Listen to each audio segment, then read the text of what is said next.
Well, I know everybody is wondering, Teresa, just how it was that you came to be one of Jehovah's Witnesses, and maybe you'd like to tell us a little bit about the background and, you know... Long story.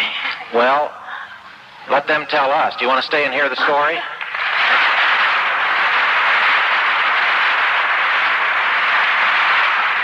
Well, in 1973, I was running crazy and doing all kinds of shows and everything. And my cousin, her name is Peggy Wilson, I had learned that had become one of Jehovah's Witnesses. I really didn't know too much about Jehovah's Witnesses, only that they had the Watchtower in the Awake, which I had read, I think, about 10 years before. I was shocked to learn that Peggy had got religion, was what I said. And I thought for sure it has to be a farce, because she's, you know, she can't be doing good things. And I decided that I was going to watch her. And I knew I'd catch her at something, you see. Because I had looked into so many different things. I've always had this desire to, you know, to worship, do something. And I tried to go to all kinds of different churches. And I was so disgusted and so disappointed that I just said, well, you know, I'll just worship God in my own way and try to be good. Peggy kept encouraging me and everything, and I watched her, and she never did anything, you know, out of the way. And we hadn't really liked each other too much before. And all of a sudden she's been so nice to me, I thought, I know something, ulterior motive. But she was sincerely concerned about me. And we used to meet at my mom's house all the time, a lot of the kids, and we always have discussions about things. And one day we were over there talking about, you know, different subjects, and Peggy was there, and she'd always whip out her little Bible. You know, we'd all go, oh. She'd always have, you always carry that Bible? And she goes, yeah, you never know. And she'd always come up with the answers. We'd be discussing and debating back and forth, and Peggy, you know, she'd come out, bang, there's the answer, and we'd all look at her. And she was so confident. She told me later she was scared to death, but she was wielding that sword away. And I was very impressed. I just sat back and listened to her, and I was really impressed with her knowledge of the scriptures, and I wanted to learn some myself.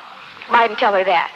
But she kept encouraging me to study the Bible. And says, oh, I don't have time. I got to do this. I got to do that. So she says, well, now, listen, let me make you a proposition. I thought, you're not supposed to do that. She says, no, that's just theoretical.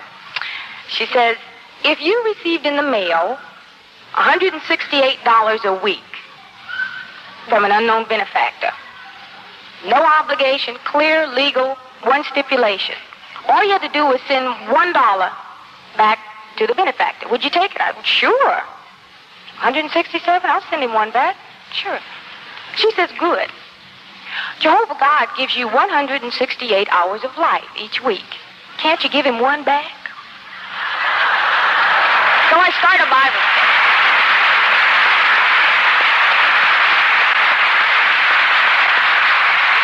So I set aside 1 hour a week to study the Bible.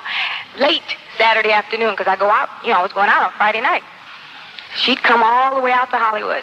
No matter where I was, she'd track me down. Boy, she drove so much to find me.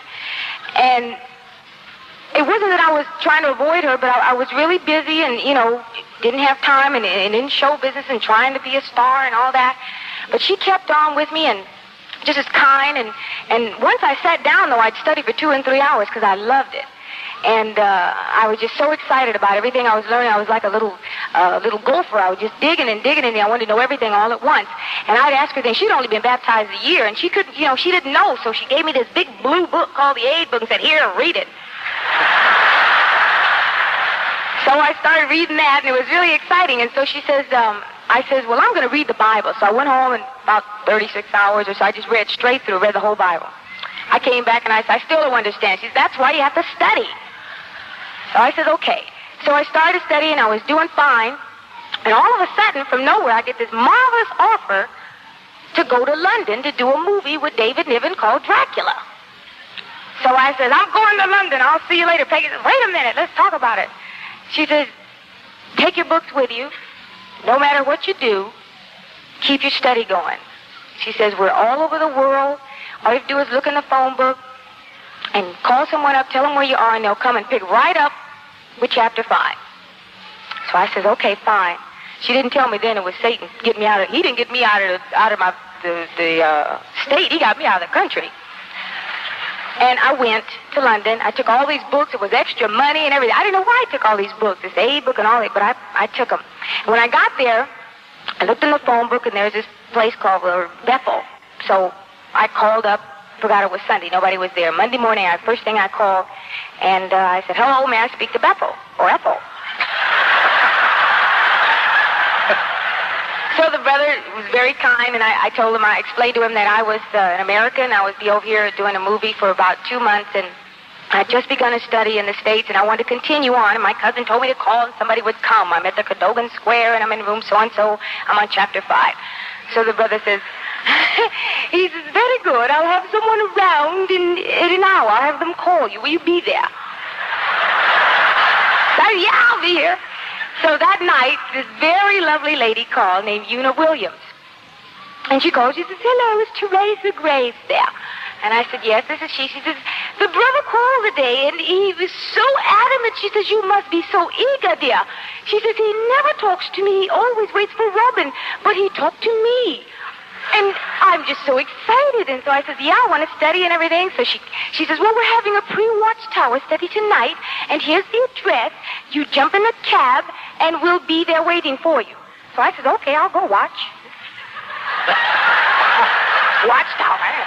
So I got in the cab, and I came over, and there were young people my age, and Robin, her husband, was conducting this study. Oh, he's so beautiful. You know, I really liked him right away because he's really an excellent teacher. He was a presiding overseer of the congregation, and he's so articulate and very English, very beautiful, and just got every little point and everything. And I just sat on the floor and just, took it all in. I just got so excited again.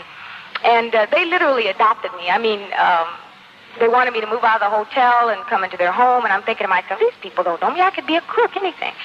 And they were sincere. And so I said, well, I'll just come over. And Una insisted that I come and have dinner with them every night. You can't eat that food, she says. It'll make you ill, dear. So I did, and I kept going to the studio, and here I am studying, right, the Bible and doing Dracula at the studio. I didn't know. I was only on chapter 5. I hadn't got to chapter 7. So I'd come home every night and wash my face and get all scrubbed up and put on my jeans and run over to Robin's. And we'd sit up all night long, and everybody would be going to bed, and we'd be in the aid book. And I wanted to know everything. And we'd dig and dig and dig sometimes till 2 o'clock in the morning. And I was just thirsting and just like a sponge, just taking it all in. I was writing letters to Peggy, and it was great, and it was exciting and everything. And finally, Una says to me, we're having an international assembly, dear, and you must come. If you can find one day, it's August 1 through 5. And so I says, well, we haven't received the schedule for shooting yet, and when we do, if I get one day off, I'll come. I'd never been to an assembly. This was an international assembly. And so 2 weeks later, the schedule came out, and of all the days I had off in 2 months was August 1 through 5. And I thought, wait a minute. I called Una, and I was so excited. I said, guess what? It's such a coincidence. Of all the days I had... And she says, yes, dear, I know. She could see the whole thing. So finally she says, we have a carload, but we're going to send some friends around to get you. Now, be ready at 6:30 a.m. 6:30? It doesn't start until 10 o'clock. She says, yes, dear, and we're late already. So there I was, up at 6:30. I couldn't even see. I don't get up till noon. But there I was standing there, and these other friends picked me up, and they were so lovely. And they were so beautiful. There were no policemen there, and there was no dirt on the ground. There was no trash. The children were disciplined and polite. There was no pushing and shoving, no smoking, no cursing, no rudeness. There was no dissension. There was all these different, about 72 nations represented there in beautiful costumes from Africa and Asia and Japan. I said, boy, this is beautiful. And I looked all around this stadium, and it was just gorgeous, just beautiful. And I sat, and the program started, and we listened for about half a day. I wasn't used to sitting that long. I kept watching my watch in the program, and it was going to be from 10 to about 5 o'clock. I can't sit that long. I stayed as long as I could till about noon, and I told you, and I had to go. I couldn't. And she said, well, we'll take you home. And I said, no, that's okay. You stay, and I'll find my way home. And I don't know how I got on a train. Right away when I left the stadium, there was pushing, and I got to the train station. There was pushing and shoving and cursing and smoking, and what am I doing here? I just left all this beautiful atmosphere. And right away, I could, hit me. This is completely different. I got on the train, and as it rode, I was sad I left. And then my conscience, I guess, started whipping me, and I thought, well, you're not making any efforts to go back, though. So I thought, well, Peggy said something to me once. She says, I'm not speculating. It's just, logical to think, Jehovah being a very practical God, that when he brings this thing to an end, he's going to have all his people together. So I says, what am I doing on this train? I got home, and I was very mad at myself. I was disappointed in myself, and I thought, well, Jehovah doesn't want me because I couldn't sit like the rest of the people did. And if I were a good person, then I should have been able to sit with everybody else. So I cried, and I tried to pray, and I wrote Peggy a 12-page letter and told her, Jehovah doesn't want me. And so the next day I stayed home, and I planned to go to Paris and shop, and other things came up, and I didn't want to do anything. I was very sad, and I sat at home, and the whole day I watched my watch, and I watched the program where they were at the assembly. And then I got mad at myself because I didn't make any effort to get there. So I wrote another letter to Peggy. And I called her, and I was sad, and she says, don't worry. She said, keep studying. No matter what happens, just keep studying. So I says, okay, I'll try. And I was determined the third day to go and stay all day long. By the way, I had gone, I dressed the wrong way. The first day I went, I was all decked out and dragging, cloaks on the floor, and everybody, all this dirt and dust around, and this big old tent. I said, where's the restaurant? She says, we eat over there. It's a big old tent. And this long line, and nobody's pushing and shoving. Third day I was determined. I got up and I called Una. She was very happy. And I came, and I stayed long enough this time for the drama. Well, here's my field, theater, lights, costume, action. This is great. And after the drama, I thought, boy, this is great. There's only a couple of more talks. I can sit through that. And I stayed the whole day. I was so proud of myself. After the day was over, I guess I was happier than anything. People were thinking about getting baptized. I thought, I'm the happiest. I stayed the whole day. They were looking at me, And I went home and wrote Peggy another letter. Called her up, and she said, keep studying. Just keep studying. And I went home and wrote her all the things that had gone on. Went down the list and wrote every little thing. I didn't realize she'd already had an assembly in Los Angeles. She already had the program. I didn't know. So I'm writing all these things. She never said, don't write, just keep studying. Just keep studying. So about that third day, it started to drizzle a little bit. Now, the fourth day, we went and we were there, and everything was beautiful. It started to rain. So, I'm packing up and getting all the stuff ready, and Eunice says, where are you going? I said, well, it's raining out here. Aren't we leaving? She says, no, dear. So I said, but it's raining. We're wet. She says, turn to Ezra, the 10th chapter. Verse 9, dear. Can I read? So all the men of Judah and Benjamin collected themselves together at Jerusalem within 3 days. That is, in the 9th month, on the 20th day of the month. And all the people kept sitting in the open place of the house of the true God, shivering because of the matter and on account of the showers of rain.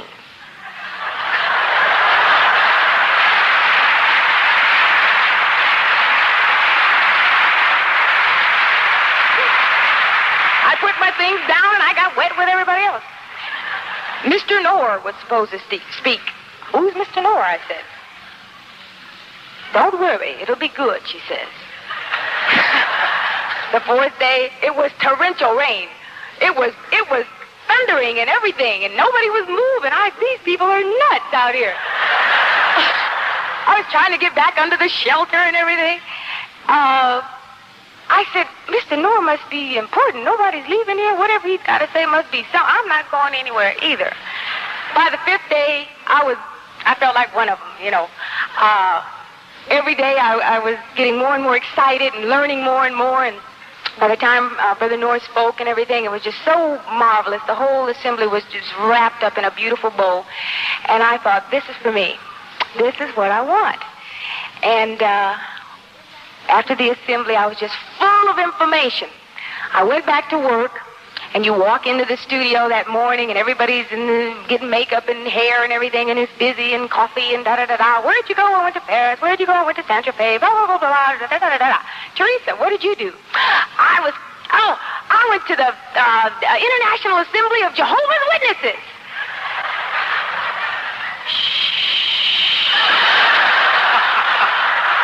It was so quiet. Well, Teresa, see you later, kid. We're on the way out. The whole room cleared. And I didn't know why. You know, I didn't know I was like Brother Swartz, Frank Swartz, whom I studied with. He said, when you first start learning and you come in the truth, you need to be locked up because you're crazy. So I was in the crazy stage. And I was telling everybody, I could corner David Niven, and I wouldn't let him out. I said, you have to hear what I learned. This and that and that and that, and God's grand blessings near at hand, and why it's wise to examine your religion, and why we roll and die, and this is who God is, and where are the dead? That's all before I could go. 5 chapters. And I told him everything about the assembly, and he was very nice. He listened very nicely. He says, oh, dear, I'm just an old Lutheran, and I'm too old to change. But he would always listen to me. I told everybody they started avoiding me, and I'd go to work, and everybody crossed the street, you know, the lot, and I didn't know what was. I was looking around, wondering what was wrong. And I didn't know the stigma. You see, people turn away from you when you say Jehovah. And I just spread good news all over the place. They passed out tracts, and I spread them all around. And lost a whole lot of friends. So-called friends. But I didn't care because I was having a good time, and I was excited. I tried to pray again to Jehovah and tell him how happy I was and how I wanted to be a part of his people and how I wanted to be friendly and warm and kind like the people I'd met and everything, and to teach me to be that way and to love the way he loves. And when I got home from London, boy, I was ready. I came back home, and Peggy said, keep studying. I said, I've been studying. And she says, how did you do? And I told her everything. I was a little bit depressed because while I was over there, Satan threw something at me and kind of knocked me sideways. I came home, and Peggy started encouraging me to go to the book study again. I'd lost it a little bit. I'd fallen in love. And I was going to marry a lord. I was going to be lady somebody. He had a moat and a castle and everything. And so I said, well, I can study Jehovah, you know, over in London, and I can give up my citizenship and everything. I didn't realize then it was a little trap. But I'm here, and he's over there now. So I came back, and she says, come on, go to the bookstore. I said, I don't want to go. I got on jeans. She says, come on, just go. We have a brother who just started a Pioneer, and he's just starting on our book study, and you'll enjoy it. Come on. So I said, okay. I went and sat on the floor, and I listened to Frank Swartz you were in the Theocracy book toward the end of it. And I really liked him right away because he reminded me of Robin. And Peggy heard me say in an undertone, I like the way he teaches. And that night she arranged for Frank and Annette Swartz, Frank, who had just started Pioneer, to call on me. She asked me, was it all right? And I said, well, she says, oh, they're very good. You love them and everything. Because she was going back to work. And at that time, I said, well, I want to study. After that book study, I want to study every day. So Ann came to the door. I said, fine. The next day she came to the door, and Frank is standing way in the back off to the side by the car. She says, Teresa, they were just like Robin and Una, only American style. She says, is it all right if Frank comes in and studies with us? So I go, come on in, Frank. So he comes in, and we started studying, and we studied for hours. I studied 4 and 5 hours. I studied every day. I wanted to learn everything. Frank started turning in his time. He said, the brothers asked him, well, Frank, how you doing on your Pioneering? Getting your time in? He says, yeah. He says, 95 hours I spent at Teresa's house. And they taught me how to really love Jehovah and how to be the kind of person, still trying, that he loves and approves of. and they helped me through so many different things and encouraged me all the while. Peggy all the time, keep studying. And I did that. Meanwhile, I had done a pilot for this movie, Dracula, of course, comes out 3 years later, and my whole life's changed by then, and here I am with fangs biting people. But I did that before I knew any better. I had also done a pilot for a show called Get Christy Love. And when I came back, I studied, and after a period of time, I got baptized in January 1974. In April, I got a call and said, you owe us. You're under contract to do this series. Well, ordinarily, when you do a pilot, you put your name on there and you make sure they can't get anybody else, because if it sells, you want, to do the part. Well, I told them I didn't want to do it. Well, they thought I was nuts.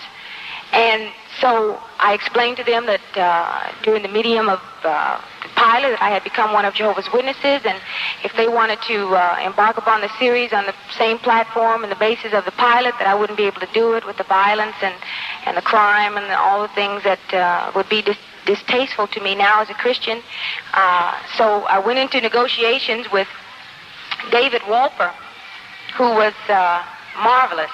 He had a big conference, and he even went so far as to call the society to find out all he could about Jehovah's Witnesses. Found out that there's a brother on the undercover narcotics squad in New York. And he said, well, yeah, you can be a cop. So then he says, I asked the people, the gentleman at Bethel, whether or not the brother carried a gun. And he says, yes, he does. Does he ever kill anybody? So he says the brother never fires his gun unless his life is threatened first, and even in the event of firing, he never shoots to kill. So that's why Christy Love carried a gun, and that's why she defended herself only when she was attacked first. But if you notice, she never killed anybody in the whole series, and she never lied. I'd like to say something for that brother. Yeah. He's never killed anybody. He did shoot somebody before he came into the truth, but it was somebody who was trying to shoot him, and he got him. But he didn't kill him. No. Just in fairness to the brother. Go ahead. Christy Love never lied on the show. In fact, everybody else around her lied. So she always told the truth, so when she told the truth, they just assumed she was lying. Just to show you the letter, which is unheard of in business, in the entertainment business, the letter from David Wolper Productions. Says, Dear Teresa, Larry, Paul, these are the producers, and I would like to thank you for yesterday's meeting. We felt it was very productive, and we want to assure you that we will carefully observe the following. 1, I talked so much I thought they were going to throw me out, and they agreed to everything. There will be no obscenity or obscene speech in the body of the teleplay. There will be signs posted to warn performers and crew members that we will not abide obscenity or excessive language on the set. There was no cursing or smoking on our set. 2, there will be no use of unnecessary sensationalism. 3, emotional interest where your character is concerned or involved will be only for the highest moral character, and there will be no sexual involvements whatsoever. 4, there will be no stories about spiritualism, no stories on the occult, nor stories that have religious characters as their motif. 5, there will be no use of excessive violence. Here I would like to point out that we are in total agreement with the network, and as we all collectively frown on the excessive violence, you can be more than certain there will be none. 6, the end product will be considered for the positive force and positive effect that it could have on viewers, and that is the aiding of the needy and downtrodden, the moral lesson that crime does not pay and evildoers suffer. 7, there will be no taking of the Lord's name in vain. None of that oh my God stuff. Moreover, there will be any impieties used in the teleplay. 8, the shows will not be sex-oriented. 9, there will be no use of homosexuality or lesbianism. 10, there will be no portrayal of politics as the main theme of the teleplay. We will be most sensitive and careful to observe your spiritual awareness regarding patriotism. 11, you will be given time off to attend Bible studies. I had 2 days a week that I left at 5 o'clock. I didn't care what was going on to go to the meeting. 12, you will not be asked to perform a blood transfusion, nor will be... 13, you will not be asked to kill a person. In addition, I am sure you are aware that we are most sensitive to your needs, and we would never ask you to perform in a manner which is unbefitting to your high moral or spiritual character. I'm looking forward to a happy and successful relationship. Sincerely, David Wolper Productions.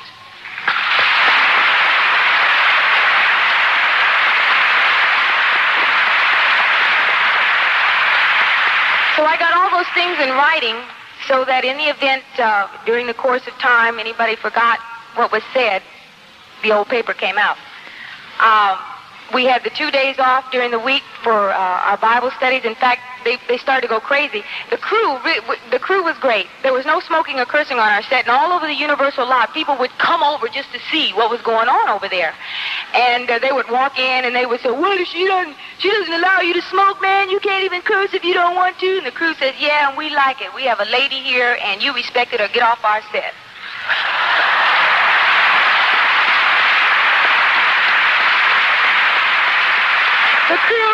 The crew was really great. Before we leave before we go to shoot the movie, in our trailer, I had a little trailer right with me. She was working as a stand-in, and every morning we'd have the text, we'd have prayer before we'd go out into the world, and everybody knew about it on the whole lot. And it'd be 5 minutes to 8. We're due at 8 o'clock, and somebody said, "Well, where's Teresa?" I said, "Well, they're having text and prayer. She'll be here in a minute." The crew. And they got so good that when people would come up and ask for autograph, I don't sign autographs, but I'll sign a scripture and then sign it Jehovah's Witnesses, only if they promise to read it. So the crew got so good at why we don't engage in creature worship that people would come up and ask for an autograph, and anybody, the light man, the cameraman, would say, "Well, now listen, Jehovah doesn't want us to, really, they could explain it better than we could. We just stand back and look." We had the privilege of placing so many books and so many magazines, and every producer and director that came on that show, every performer got some literature. And I guess we placed some 200 books, I don't know, more than that. And many people have, since then, we heard, have started Bible studies. One little girl that came to us in the trailer, we got her going and turned her over to her sister in Hollywood. She just got baptized about 3 months ago. And her name was Brenda Gooch. She's in the business, too. She was offered a fabulous singing contract, which she turned down for Jehovah. And just incredible experiences. We had the privilege of, again, as I said, going to our studies on 2 nights a week. It got so that on Tuesday and Wednesday, the crew would say, "Don't you have a meeting on Friday night?" Because they wanted to get out early. When I go, they go. So they would be watching their watches about 5 minutes to 5, they knew they were going to get out of there. One day the producer got so crazy, they had about one shot to do, and it was almost 5 o'clock. It would take them about 5 minutes. And if they had to wait till the next day, it would cost them some $10,000 or $10,000, $20,000. And I was, he's just talking, and I was taking everything off and getting ready to go home. And he says, "Well, wait a minute, let's make a deal. Get the congregation, we'll send a bus, have them come to the studio, we'll have the meeting here." I said, "You can't do that." He wanted to bring the whole congregation to the studio. I said, "Nope, I gotta go." And like I said, I'm gonna make you honest. See, you said 5 o'clock, and I'm leaving at 5 o'clock. We had a reputation around the studio, and we were very proud of it. I was very proud of it. Of course, the show wasn't the way we would have done it had all of Jehovah's people been involved in it, but as much control as we had, I was happy for that. What else? What did I forget, Dean? No. Well, you're not doing the show anymore. Oh, no. Yeah, we stopped doing the show because about midway through the show, we changed writers and producers, and they came in with new ideas, and this paper didn't mean anything to them because Mr. Walper had transacted his business with Universal, and ABC had control. So now it was their turn to dictate, and they weren't going to be dictated to by some little girl. And we started getting it on, started changing a little bit, and I just said, I can't go home with a good conscience after doing the show, and we don't have a 9-to-5 type worship. Our worship is a way of life, and everything we do is affected. And even though it's a part, I wouldn't play a part that I wouldn't do as Teresa Graves in real life as one of Jehovah's Witnesses, and that's my criteria, whether or not the brothers can watch it. Now, I know to do that, the brothers can't watch that. And if the brothers didn't watch it, then I shouldn't be doing it. And they didn't really want to go along with that. They were taking care of me. I've worked a whole year, but because things have come in, but undesirable. And of course, I'm in Hollywood. I'm crazy because I haven't done this and I haven't done that. But of course, the most important thing is to serve Jehovah. And like I said, I haven't gone without. I've never been happier in my whole life. And I've never been so full of joy and contentment. and I've never had so many wonderful experiences as traveling around and sharing in this work. I've never stayed in the home of the witnesses before, and every place I've been on this trip, I've had the privilege of staying in the homes. And I tell you, I'd heard about it, but I'd never experienced the hospitality. And Brother Dellinger and his wife got out of their bed, and I feel guilty. I'm sleeping in their bedroom, and the house is ours, and everywhere we go, you know, it's like that, and it's a family, and you can't find that anywhere in the world. You cannot. And I've traveled a great deal, and I know a lot of people. It's not the same. We are. Listen, there are over 4 billion people in this world, and Jehovah chose us.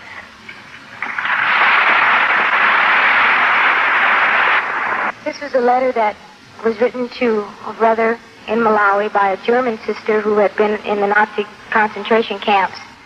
Brother Harry Good gave me these 2 letters. He couldn't let me know who the parties were, or how the letter got out of Malawi or anything, but he did say I could copy them. The German sister's letter to the brother in Malawi for the purposes of encouraging him. Dear brother, this was exactly the case in Paul's day when he was imprisoned, wasn't it? He said it became public knowledge in association with Christ among all the Praetorian Guard and all the rest. And most all the brothers in the Lord, feeling confident by reason of my prison bonds, are showing all the more courage to speak the word of God fearlessly. We're hoping that all this publicizing will make Banda back down a little.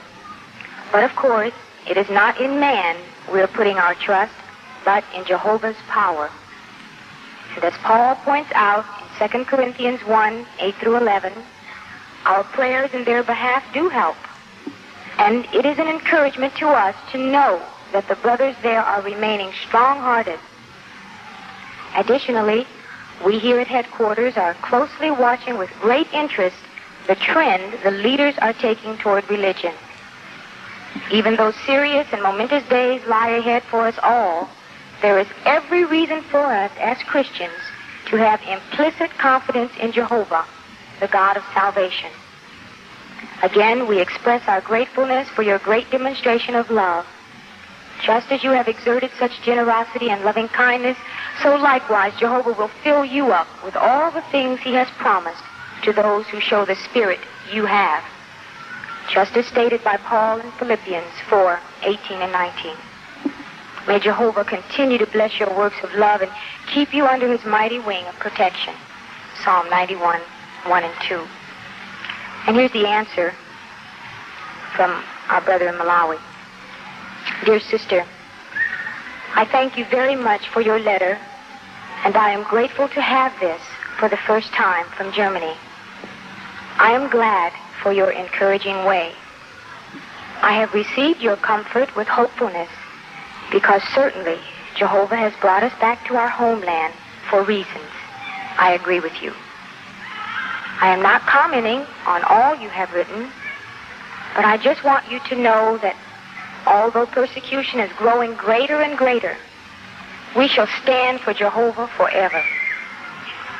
As you have reminded me of the olden days, yes, we have good reason to trust in Jehovah because we have pictures to look at. So we know how Jehovah served his people, and it is the same God whom we are serving. So we know he will do the same as he did in the past. The conditions seemed to be good when, after being attacked by the Youth League gangsters, we could go to the police and the police give the brothers bail bonds so that the brothers could stay. But now this has changed. Instead, now they are taken to the prison. I don't know what happens to them there. I will let you know when I find out, because I am still in my hiding place. Some brothers tried to flee to other countries, but the Malawi authorities asked the other brothers, the other countries, not to receive them, but to send them back for persecuting. So you can see that we now have reached a panic state. Another thing, they take a husband and a wife and leave only the children without anybody to care for them. While on the other hand, we have no food or money, and we can't even support our children. So now we have nowhere to go, nothing to do, no house, and we're hungry. But as I can see, many of us are still not wavering. We hope and trust in Jehovah, and we shall forever. At last, don't forget my loving greetings to you and all the brothers and sisters.